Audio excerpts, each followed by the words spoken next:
Welcome to the Michael Singer Podcast, presented by Sounds True, in partnership with Shanti Publications. For more information about Michael Singer's work, access to all prior episodes, and information about upcoming releases, we invite you to join us at michaelsingerpodcast.com.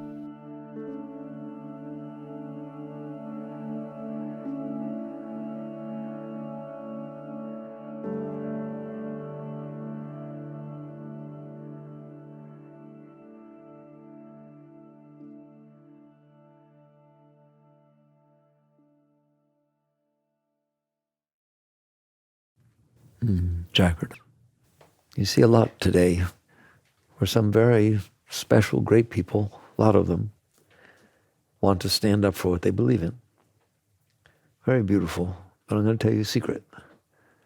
You can't stand up for what you believe in until you can stand up to yourself. And that's the truth. All the rest is lip service. All the rest is a way of releasing energy. It's not hard when you're angry to express that anger.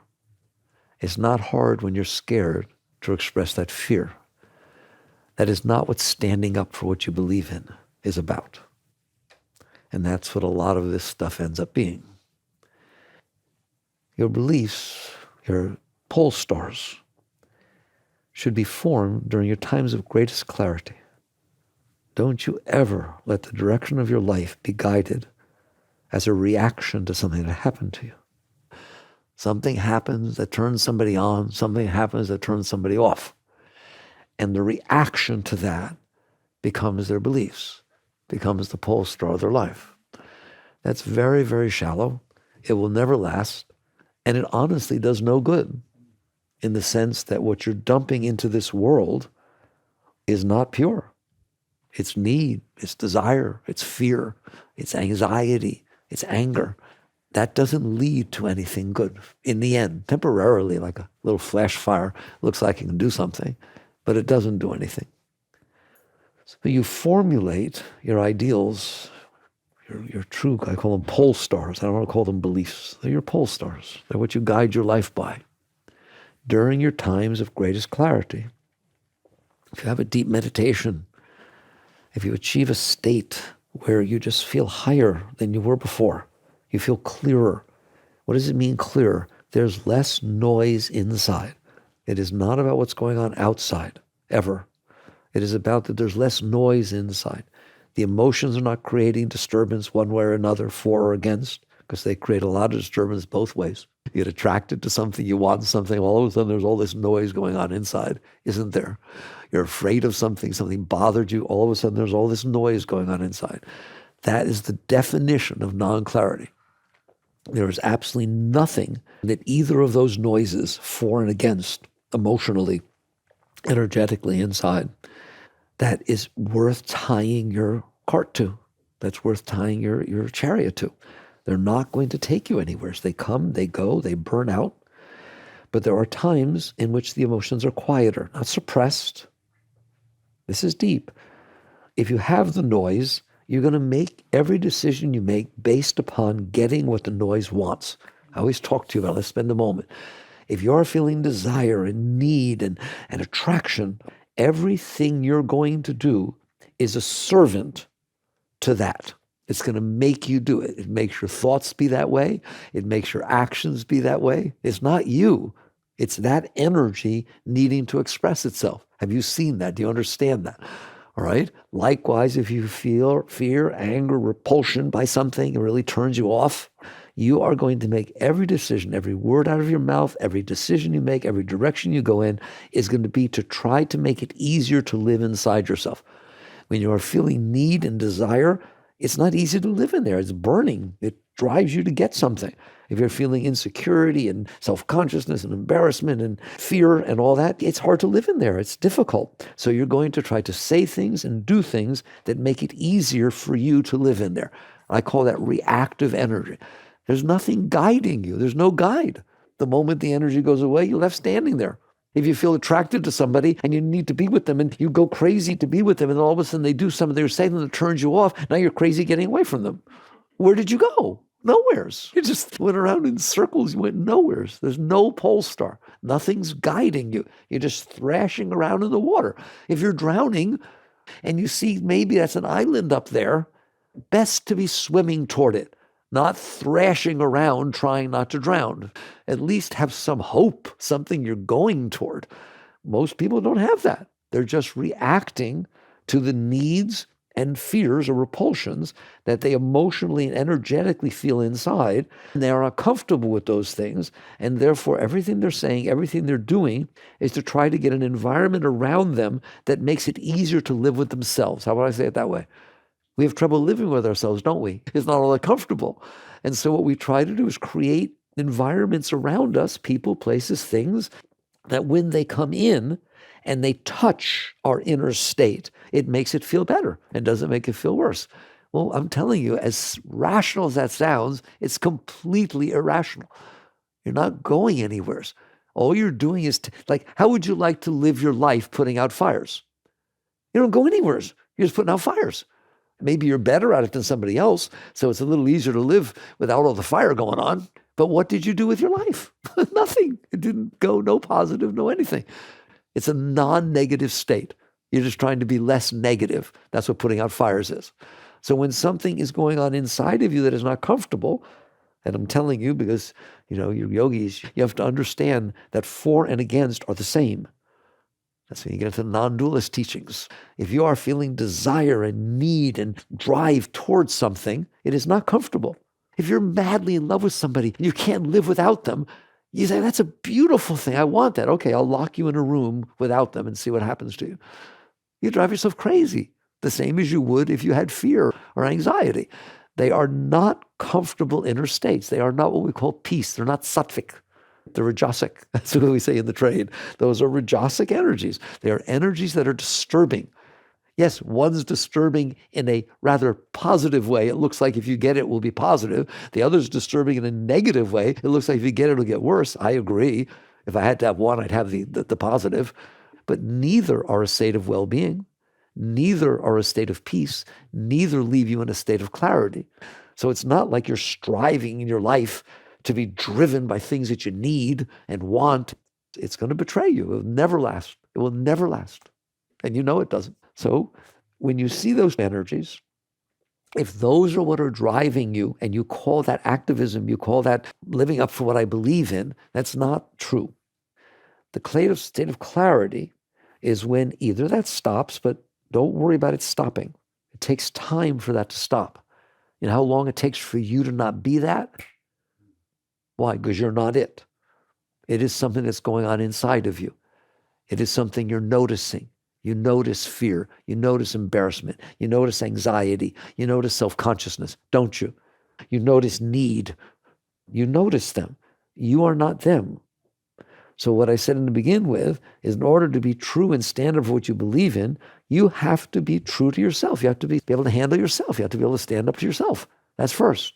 That's what I mean by stand up to yourself, is there's a lower energy going on in there, isn't there? And you know it. And that energy is not easy to live with, is it? If you can't live with it, it will run your life. There's no choices here. There's no vacations. You take it with you on your vacation. There's no time off. That's what people try to do with drugs and alcohol. Give me a break. A break from what? Me. Right? You're not going to break from anybody else. I need a break from me, all right? So when you have disturbance going on inside of you, it is not easy to stop it. It is not easy to live with. It is not easy to not have it going on. That takes time. It will happen. Do you understand that? You can live a life in which no disturbance goes on inside of you. You can, every one of you, can live a life in which no disturbance goes on inside of you. Just to get it on the table, well, then why would I live my life?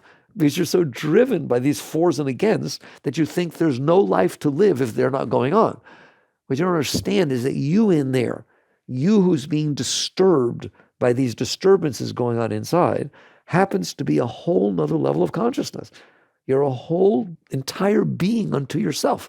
You're you. And you have a nature. The nature is not what you're looking at. If I hold pictures up in front of you, one is of this, one of this, one of this, and I keep changing them, it's not changing you. You're the one looking at the pictures, all right? When you look at anxiety, when you look at fear, when you look at jealousy, when you look at need, that's you looking at it. Those are like pictures that your lower self is holding up. They're like masks. This is what I feel right now. This is what I feel right now. This is what I'm feeling right now. It's not changing you. You don't change one single iota when I hold a different picture up in front of you. You don't, the one who's looking at it. But your emotions, your thoughts, your lower self, what we call your lower self, your personal self, does change. And it's going to take time for those patterns to work their way out to where they are not as strong and then literally not there. They become a very thin veil, like the crickets in the background. The crickets don't have to stop for you to live your life, do you? Every once in a while you stop, oh, the cricket. It doesn't do anything. It doesn't disturb you. It's just there. That is how your lower self becomes. Every once in a while you just see a little something, but it's nothing. There, like that. Like a little feather on your arm. That's where I want you going, all right? Now, what drives you then? Why would you do anything? Why would you get up in the morning? Why would you get married? Why would you work? Anything. You don't understand. You have a nature. They have their nature. If I hold pictures up in front of you, you can analyze the pictures, or I can analyze you who's looking. There is somebody looking. That's what we're talking about. So it's not about analyzing or figuring out or stopping these lower energies that have a reason for being, which we'll talk about in a moment. I mean, not a good reason, but everything in this universe has causes. They have causes that cause them to come up when they do and to be what they are. Fine. That has nothing to do with you. When you are able to rise above them, we call it transcending, not get rid of them. Transcending doesn't mean suppression. And transcending doesn't mean they're not there. Obviously, transcending can't mean they're not there because you're transcending something. If there's nothing there, you're not transcending anything. So to transcend, that's why it's called a transcendental philosophy, the Eastern teachings. To transcend that stuff means to pay attention to who you are that's watching them. That doesn't take time. That's it. There. Who's looking at the picture? Me. Didn't take long, right? So it's the same thing when you're working with your lower self. That state of your being is not neutral. People think there's nothing. That's not true. The truth of the matter is, from the seat of self, from the seat of consciousness, from the seat of awareness, is where all beauty comes. That's where true love comes from. True love is not something you feel with your heart. True love pours from your being. It is the essence of who you are. That is the nature of self, that thing you call love, that energy of love. It then flows down, and then if the mind is open, it flows down and pours out through the heart. That's why you feel it when you're open, when you're receptive. You don't feel the love when your mind is complaining and you don't like somebody, et cetera, et cetera. But if your mind is completely open to a situation, a dog, a sunset, a person, love comes out, doesn't it? That's not the source of love. I talked about that before. The faucet is not the source of the water. This fourth chakra is a faucet. It can open. And when it opens, the water flows through. Where does the water come from? When you meditate deep enough and explore your being deep enough, you return to the source and you realize you are made of love. That's who you are in there. You are an ocean of love. You're infinite, unending, unconditional. The mind puts conditions on things because you are behind the mind. The self watches the mind, isn't it? You notice your thoughts. You are behind your mind. So when you return to that place, it is nothing but love. And then when things are open, it pours out. Because the source and the state of your being is love. It's inspiration. It's ecstasy. It's creativity. It's God. All right? It's just a tremendous force of beauty and well-being in anything you can say. Therefore, when you sit in that seat and are not being pulled down to the lower energies, you are inspired to act, not driven to act. Those are very different things. The lower energies drive you out in the direction that they're talking about, don't they? The higher energies inspire you to do what? Interact with the reality that's in front of you. Inspiration is always about here and now. That's why the power of now, when people talk about that. It is when you have nothing else going except the presence of your being, where the presence of your being is experiencing the reality of what's in front of you. Everything else is mind. There's only one thing in front of you. If I hold up a picture, that's the picture you're looking at. If you're remembering another picture, that's mind. If you're hoping for a different picture, that's mind. There is nothing but what's in front of you. That's the only reality that exists at any moment, isn't it? The rest is mind. There is no past except in your mind. It's not happening now. There's not a single atom that's creating the past that stays there. And there is no future except in your mind. That one's easy, isn't it? So the only thing that's real, that is not just mind, is the moment in front of you, the here and now. If the here and now is stimulating mind, like, dislike, want it, don't want it, now you're not interacting with the moment, you're interacting with your reaction to the moment.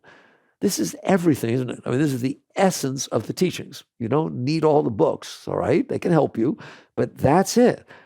If you're past, it's mind. If you're future, it's mind. Period. Every single bit of it. I don't care how nice it is.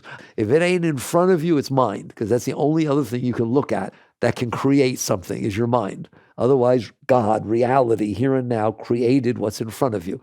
The quantum field emanated this with quarks and leptons and bosons in this very moment, and there it is in front of you. You did not make that. Everything else you made, you made with your mind. When you can stand in the presence of reality, then your being, your inspiration, your divinity, your wholeness, your soul interacts directly with what has been created in front of you. And that brings about such beauty. That's what Lao Tzu meant by the Tao. That is the Dharma. That is the complete wholeness. But if you are dealing with past, if you are dealing with future, that's your own personal mind. And if you are dealing with your personal reaction to what is going on outside, there's no clarity. That's called non-clarity. The only thing that is actually clarity is when none of that is going on.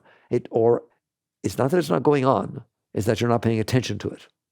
If she's talking, I'm not interested in what she's saying, I can still be interacting with you and she can keep talking. You ignore people all the time, don't you? You ignore all kinds of things so that you can focus on what you want to.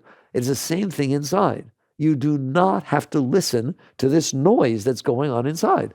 It doesn't mean it's not going on, but you do not have to listen to it. Right now, this very moment, you do not have to listen to it. Now you say, maybe you don't, Mickey, but I do. No, that's not true. It's not true. Let's say you're a smoker or a drinker.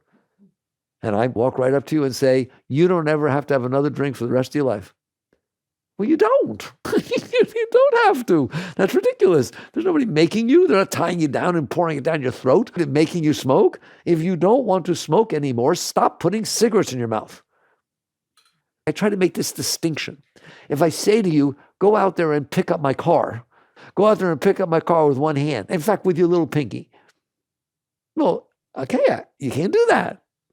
There actually are things in this world that you can't do. I'm not saying you're Superman or Superwoman. There are things in this world that you can't do, such as picking up my car with your little pinky. All right? But you want to know what? If you're doing it, you cannot do it. There's not a single thing that you're doing that you're not capable of not doing. Why? Because you're the one who's doing it. If you're doing it, just don't do it. I can't pick up your car with my pinky, Mickey. I'm trying. I can't pick it up. Okay. All right. Just stop trying. I can't. It is not true that you can't. Just stop doing whatever the heck it is you're doing that keeps you trying it, and just don't do it.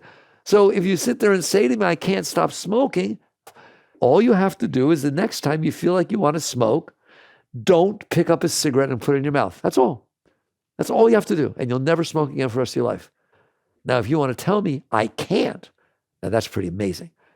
I can't not pick up the cigarette and put it in my mouth. How many of you believe that there's anyone who can't not pick up the cigarette and put it in their mouth? I don't care how many packs they smoked a day, because there isn't anyone who's not capable of not picking up that cigarette and put it in their mouth. The problem is they don't want it bad enough. The energy that is driving them to pick it up, remember we talked about those energies driving you. There's energies in there, aren't there? That's not your deep self, that's your lower self, creating nervousness and anxiety and uncomfortableness. That drive is greater than your interest in not going with it.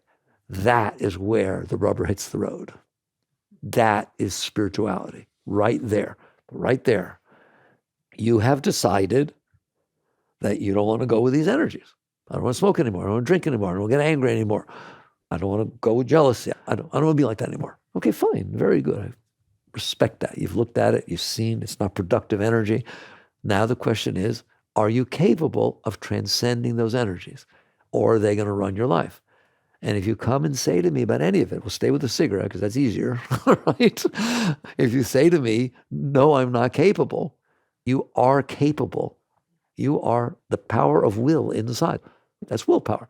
That power is stronger than any drive, urge, need. You are the boss in there. You're it. It's just that you're not willing to apply that will, and therefore you get sucked into these energies. I'm not saying there aren't energies in there. There are energies in there. I understand them very well, believe me. There are energies in there, and they pull you one way or another. Do you have to do what they're saying? Of course not. If somebody says, I've smoked for so long, I can't not, or even a drinker, and say you find you right at the moment where you're stupid enough to go into a bar with your old drinking buddies, you've got 10 of your chips from AA, but you went into the bar, and you're sitting there, and you're holding the glass, and you're not even thinking, and you're about to drink it, and somebody says, put it down. Well, there's no way you're going to put it down. You want to bet? Want to bet? Here's $5 million, and your wife will come back to you. You start it all over again. You're totally forgiven. If you put it down for 10 seconds, can you do it? If you can do it for 10 seconds, you can do it for 10 minutes. In other words, the question is not whether you want to. The question is, are you capable? Isn't it true you're capable? If you want to, you're capable. Is that simple? So spirituality and being true to your beliefs, if you will, true to your pole star, means that you have reached the point where there's not a single thing, not one single thing that can go on inside of you that you're not capable of handling. And what it means capable of handling is you're still home. Anybody home? Yep, check. Struggling a little bit, but I'm here. Hi. You have to always be there, seated in the seat of self. You cannot let these energies pull you into them, or the next thing you know, instead of, no, I haven't smoked for 3 months, it's, I haven't smoked for 3 hours. Or I said I would stop yelling or hitting, and I really meant it. I don't know what came over me. I know what came over you. I know very well what came over you. I understand it very well. I understand where it came from. I know mommy hit you. I know daddy did this. I know all kinds of stuff, ever since you were mugged, you've been had all this anger inside. I know all about it. But I also know that you are capable of staying above that energy. You're not capable, listen to me, you're not capable of not having that energy come up. Now, you are capable of releasing over time those energies so they're no longer there. But in a given moment, you are not capable of magically waving a wand and not having jealousy, fear, insecurity, need pop up. All right? The question is not that. The question is, have you done the work on yourself that is necessary so that you're still there when it comes up? Right? It's not like you're gone and then you come back. Anyone know anything about that? You're still there when it comes up, and then you're still there enough to make a decision. This is my house. Right? I make the decisions around here, not you. Pointing down there. Those energies down there are not deciding what I say or what I do. The fact that there's an urge, I understand that. So that's what we're talking about. So it is not a question of suppression. It is a question of transcendence. It is not a question of making it not happen. It's not a question of being embarrassed because it happened. I can't believe after 5 years, I still wanted to have that drink. Who cares? It doesn't matter if you wanted to have it. What matters is whether you did it. It doesn't make any difference what's coming up below you. So if you don't like it and you push it down, let's talk about that. Suppression does not work. If I am sitting there and I don't like the wind blowing by me, and someone's trying to teach me, it's not bad. It'll blow your hair. It feels good against your face. Just let it blow past you. Stay centered and be there in the presence of the wind. But I can't do it. So what I do is take a 4x8 piece of plywood, and anytime the wind shows up, I have handles on it. And hold it up against the wind. That is big trouble. You will devote your entire life to that because the wind keeps blowing. There, you don't need any psychology. There it is. If you hold that thing up there, you're not getting married. You're not getting a new house. You're not enjoying your dinner. Somebody feed me. I'm busy. Come on, shove it in. Are you hearing me? You have a full-time job holding back those energies. You did not make them not be there. Suppression will never make them not be there, ever. Why would it? They're there. You just push them down. There are reasons they're there. We can talk about later how to get rid of those reasons. You can get rid of those reasons. It can be very nice in there. Now, not only will you devote your life to what you're suppressing, whether you realize it or not, it doesn't matter. At some point, you forget there's wind. You just know there's plywood. I'm serious. Do you hear me? And it's funny, but it's not. You will literally forget why you're holding the plywood. It will just be all about, I got to hold this. Come on, I'm holding it. Hey, somebody help me. The only way you're going to get married is if somebody comes there, hey, I want to hold that plywood too. Let's do it together. And as long as you're both plywood holders, the thing holds together. The moment the other person says, I don't want to hold this plywood anymore, okay, you get divorced. And you don't know why you're holding the plywood. That's what suppression, you don't know what you suppressed. If you truly repress something, you don't know what you repressed.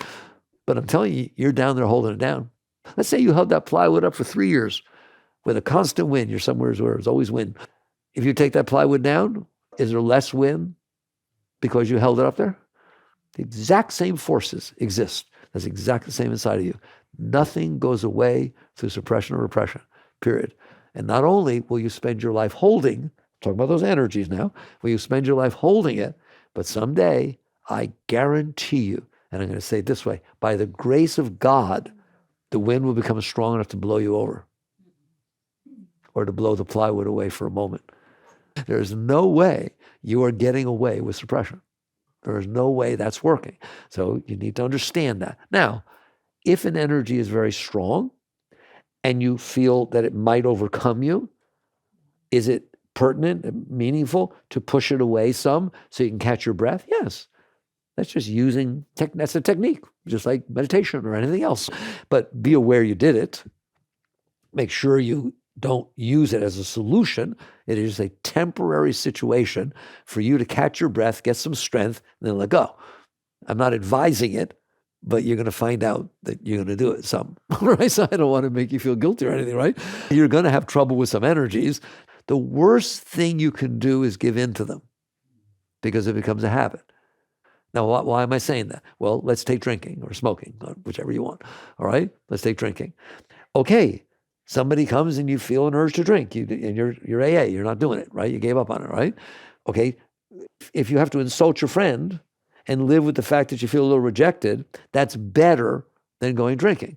If you find yourself in the bar and somebody offers you a drink and something inside of you says, no, run. Run. It's not nice. They won't invite you back, but you got to admit you're better off doing that. If the drink is right next to your lips and you taste it for a second, right? And you throw it against the wall, even if you get in trouble because it broke a window, that's better than taking the drink. There's nothing that is worse than actually continuing the habit. Because when you drink that drink, two things happen. One, you reinforce the habit, period. You reinforce the habit. Two, and this one I don't like telling you, because the probability and difficulty of you getting back to the state of self-control that you were in is now 10 times harder. Why? Because everything you did to get to that point now doesn't work anymore. God, I really want to do this. I'm going to be true this time. You said that last time. Isn't that what it says? Don't bother. Don't even bother. You tried last time. It doesn't work. You know how many smokers sit there and say, I've tried 10 times. It doesn't work. I can't stop. I'm just smoking. So that's what happens when you give into it.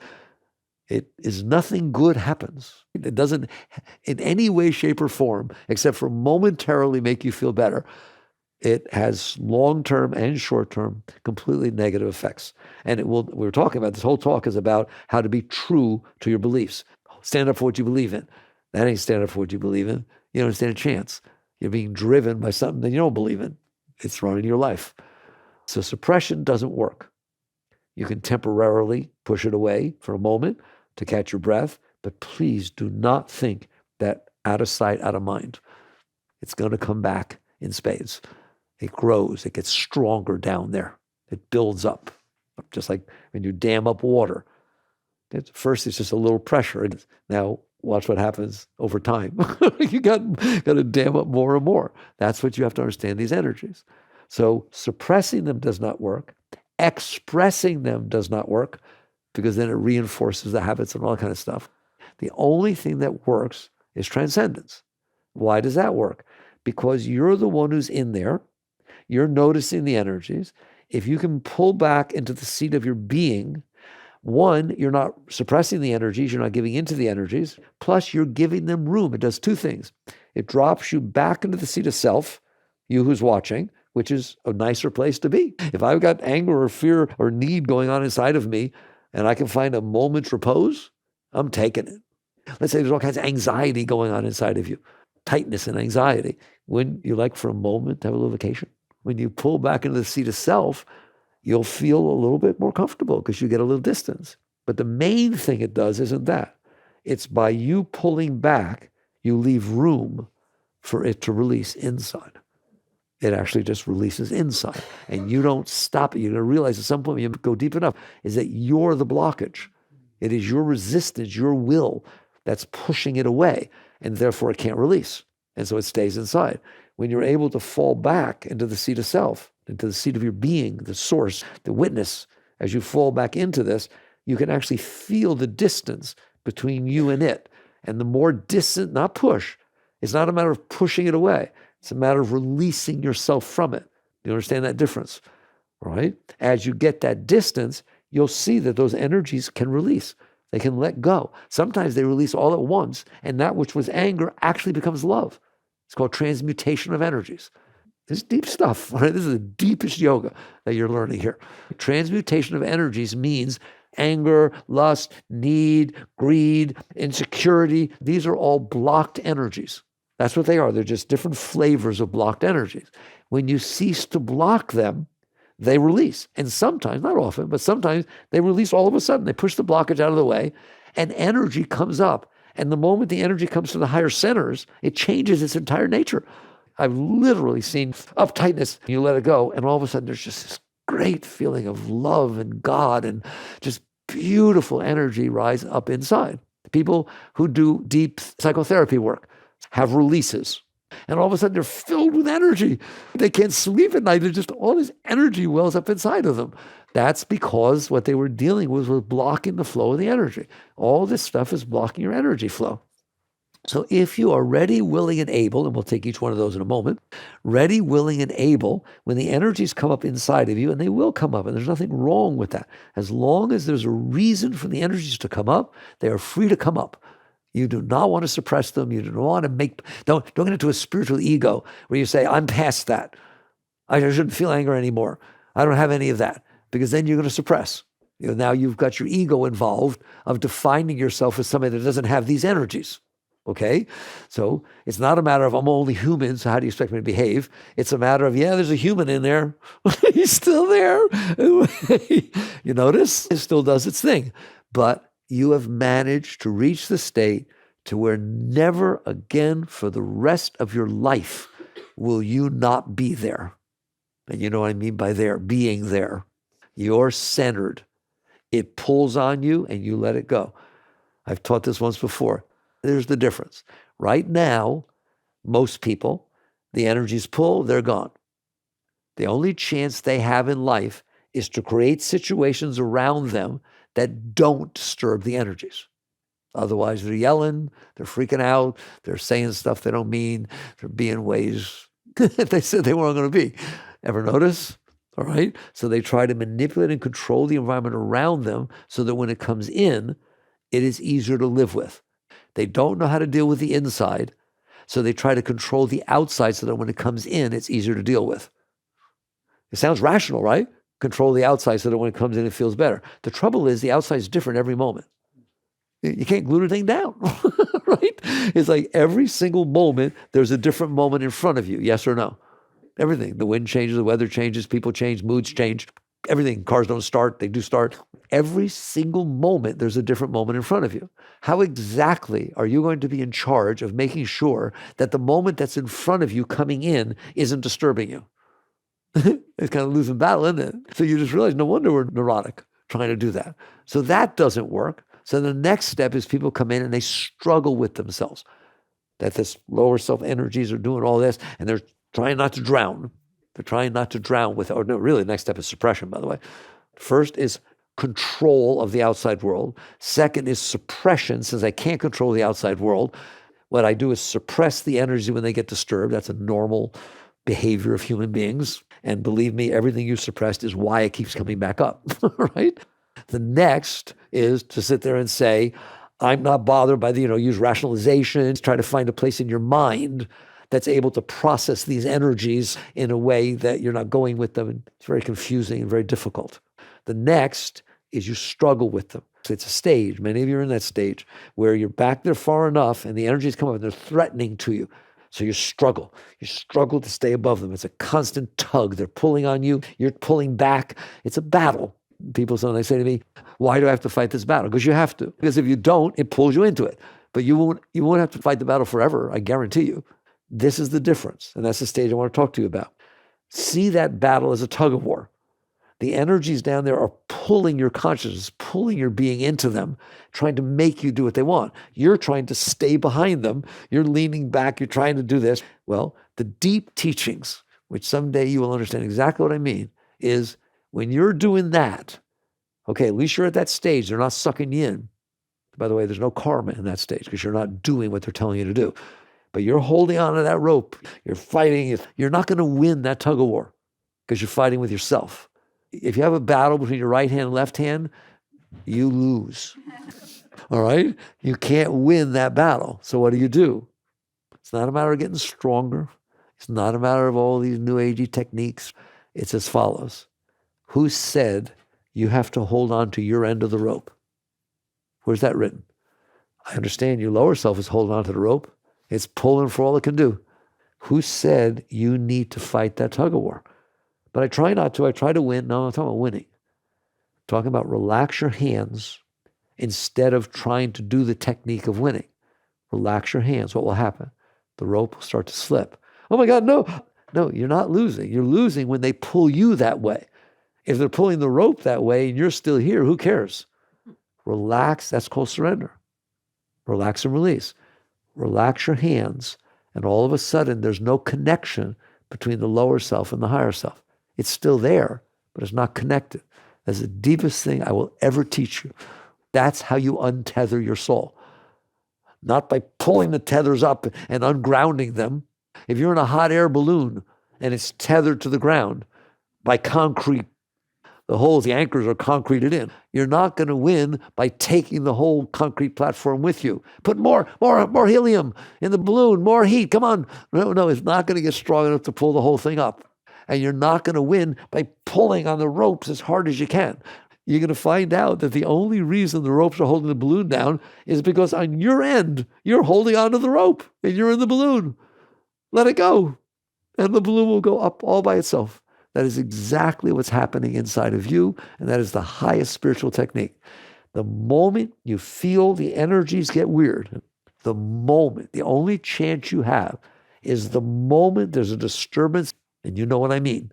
The energies get like this. Just get a little weird in there, don't they? And I mean the millisecond, let go. Don't wait to see what they are. Don't defend them. Just let go. Don't own them. Don't own it. Let go. Lean away and let go. If you wait even one moment, they will start pulling on you.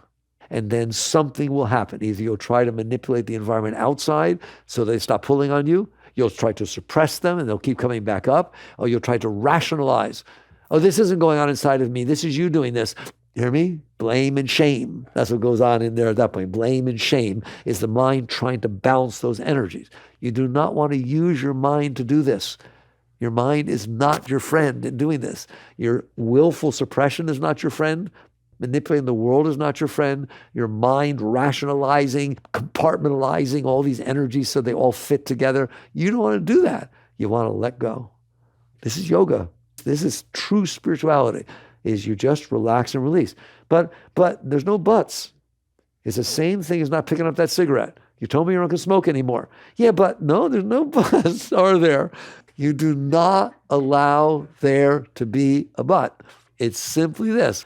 I feel that energy. I've seen where it takes me. I ain't going there ever again. You have the right to say that. You have the right to keep your apartment as clean as you want. You have the right to make for dinner what you want. You're a free being.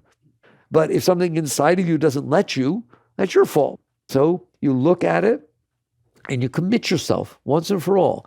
If the energies start getting weird inside, the solution is to relax and release. Now, you won't be able to do it every time. I don't care if you fall down 1,000 times. Just get back up. It's like riding a bike. Just get back up. Get back up right away. Win. Let go as soon as possible and come back as soon as possible. If you do that, if you commit yourself to letting go the moment you see that starting to, I want it as it's starting to pull you in. You'll just feel it pulling on you. I don't know what to say. It's silly. If you took my arm and started pulling, how can I say, I don't know what you're doing. I don't know what you're talking about. There's no pulling going on here. Well, of course there is. It is exactly the same inside. You feel those energies start to pull on you. All right? Let go. Let go. Let go of the rope. Let go of the rope. And you're going to find out that not only did you not get pulled down, but a piece of the energy that was pulling you down released. It's what literally happens is those energies have no strength. You gave them strength by suppressing them. You gave them strength by fighting with them. If you cease to do that, their energy comes back to you. You get stronger, they get weaker. And that's truth. And eventually, you will not understand for the rest of your life how they ever had any control over you. You will sit back behind without any effort. And Ramadas once said, I'm standing on a bridge watching the waters of my life flow by. You're just watching what you would have done. You're watching what you would have done pass by. But you're in a state of absolute clarity. You're just standing there, seeing it all. Now you can be true to your beliefs. Now you are capable of looking outside, seeing what is the pole star of my life, because it sure ain't that stuff, and seeing what the moment that's coming in front of you is offering you to do to move in that direction. So it is not that you don't have a pole star. It is not that you don't move in that direction. It is not that you don't apply your will. It just happens naturally. If I am somebody who believes in children and proper caring for children and this, that, and the other thing, all my philosophies and views and yelling at everybody and getting all upset because people hit their kids is not doing anything besides making me anxious that I might hit my kid. It's just making a mess, or I'll hit them. Instead, you become clear and you will see moments where you have an opportunity to do something. You have an opportunity to talk to somebody. You have an opportunity to help with a situation. My mother's getting all upset or shaking her kid in a department store, and you're there. You're not getting upset about it. You're not giving in to anger because of it. You're present and you see, oh, the universe has brought a moment in front of me where I can just not yell at the lady or the man, whoever it is, just walk up and say, oh, I can help. Let me help for a moment. Let me help for a moment while you catch your breath. All of a sudden, you just raised the world. You live true to what you believe in because you were clear. If you do any of the other things, if you hit the lady, if you call the Child Protective Services, maybe it was a moment. The mother was having trouble. And the next thing you know, they take the kid away. I don't know what you did, but I'm telling you own it. If you go in there and hit the mother, if you go in there and cause trouble, that's your karma. You're involved. You took on the karma of that situation. That's what karma means. If you're clear and you're not giving into the reactive energies inside of you, there are moments, openings. They're just little openings, like water finds a crevice, doesn't it? It finds a way to flow through. Every moment presented before you, if you are clear and you have a pole star, you will find that there's a little something that allows you. They always say in business, a lot of times, or in sports, take what he gives you. Like in football, if they're going to give you 5 yards, take the 5 yards. It's okay. You don't have to go long. Take the short pass.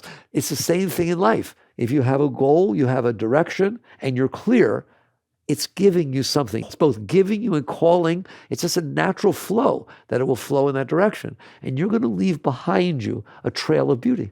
It doesn't mean everything's perfect. It doesn't mean you fixed everything. Give me a break, right? What you did is raise the moment that passed by you. And you're going to find out that over time, it has a major effect. Has a major effect on people's lives, has a major effect. And now we'll get spiritual. I don't usually do it. If you can do that, what literally happens is you become an instrument of the divine will. When you're an instrument of your own will, you haven't got any room. If you're giving in to your needs, your desires, your fears, your anxieties, there's no room for anything to use you. That's what Christ meant when he said, you can't serve two masters. You can't serve these energies personal inside of you and at the same time be an instrument for something higher than that. But the moment you are able to keep your center, always, I'm talking about every second, every millisecond, you're a centered being. You're clear. You see that the energies got upset. They're pulling on you, but you're still back here and you're able to act clearly. Then you will see that the moments are asking something of you. There's an opportunity to move. And over time, bigger things will come to you. So all of a sudden, because this is how it happens. Because that mother was shaking her kid and you stayed clear, before you would have called the police, you would have yelled at her, but you're the clear person. You're standing there and you say something as simple as that. Compassion for the mother. Literally, compassion for the person that's about to hit her kid. Oh my God, I see what you're going through. Let me help for a moment. You didn't challenge her. You didn't diss her. You rose the situation. Next thing you know, you get a call from this lady. Says, I was really helpful. I got a few friends. Would you come talk to us? And I say, you don't even do anything. You're not trained in anything. Next thing you know, you got a little group. What's going on? People want to learn how to not hit their kids. Well, that's a nice group. I want to go to that group. How about you?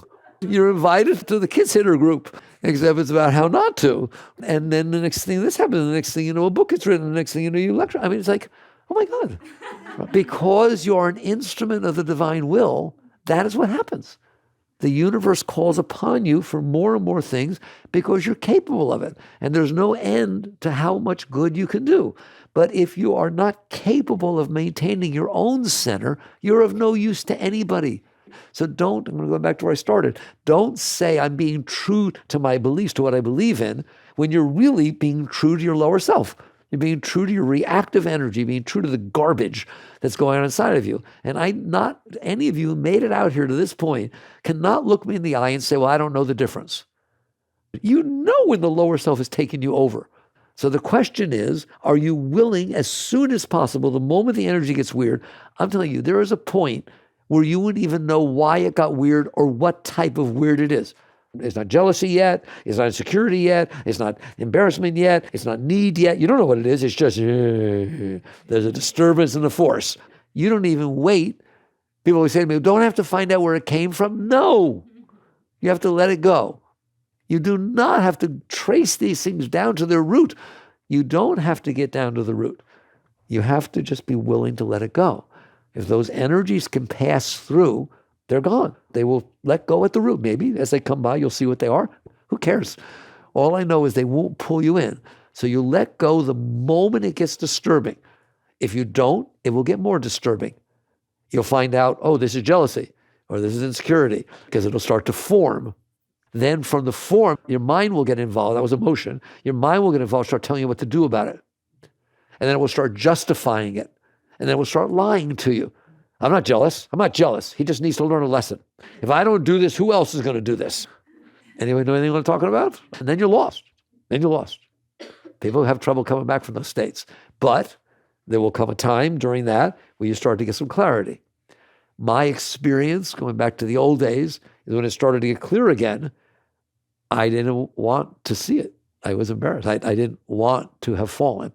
So at that moment, it was actually hard to let the clarity come back. You wanted to rationalize at that point. No, I didn't. I didn't fall. No, that wasn't a fall.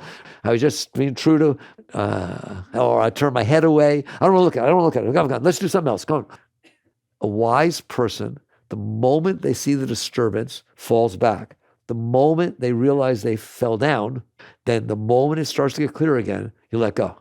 No rationalization, no nothing. Fine. I fell off the bike. Fine. Let go. See it. And what will happen is that distance between when it starts and when it's over will get smaller and smaller and smaller and smaller. And I'm telling you, eventually, you will never, ever, ever, ever lose one single millisecond, nanosecond of consciousness at some point. You will become what's called established in the seat of self. And effortlessly, you'll see things, but they're at a distance. And they will never pull you into them. Never. You could sit right in the mist. No matter what is going on, no matter how big it is, you're there. And then the only way that will happen is that has to be what you're about. I'm about being there. I'm not about being right. I'm not about getting my way. I'm not about getting what I want. I'm not about avoiding what I don't want. You've changed the entire definition of who you are. I am the one who stays above these energies. And you just do it. It's always worth doing. It is always worth letting go of yourself. Always, under every situation, isn't it? And now I don't need to teach you spirituality, because that is spirituality. That is what Christ meant when he said you must die to be reborn. You have to die of the personal so that you end up in the spiritual. It's not like if as I'm letting go of the personal, now I'm ready for the spiritual. That is the spiritual.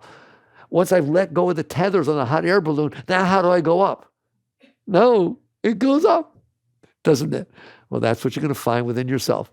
If you are willing to let go of the pull of those forces, over time, they will release, and there's less and less trouble, and all that energy comes up to you. And eventually, there'll be this torrent, the rush of holy waters. I love to quote the Bible, nice Jewish yogi. So there will be this rush of energy raising up inside of you every moment of your life, sometimes more than others, but it's always going on, lifting you, picking you up, lifting your heart up, lifting your mind up, just constantly flowing up. And that is what your natural state is. But you have to be willing to let go of yourself. So that's how you be true to what you believe in, by not letting your personal self be what you believe in. Right? It's like that's not the pole star of your life. So you willing to work on this? Every single technique you do, meditation, mantra, New Age, alpha waves, anything, is all trying to teach you how to be in charge of your own consciousness. If you're meditating on sound or alpha waves, what are you doing? I'm deciding where my consciousness goes. And all I'm talking about is you're deciding where your consciousness goes, aren't I? But I'm talking about every moment of every second of your life. All right. Work on these things. Jagrative.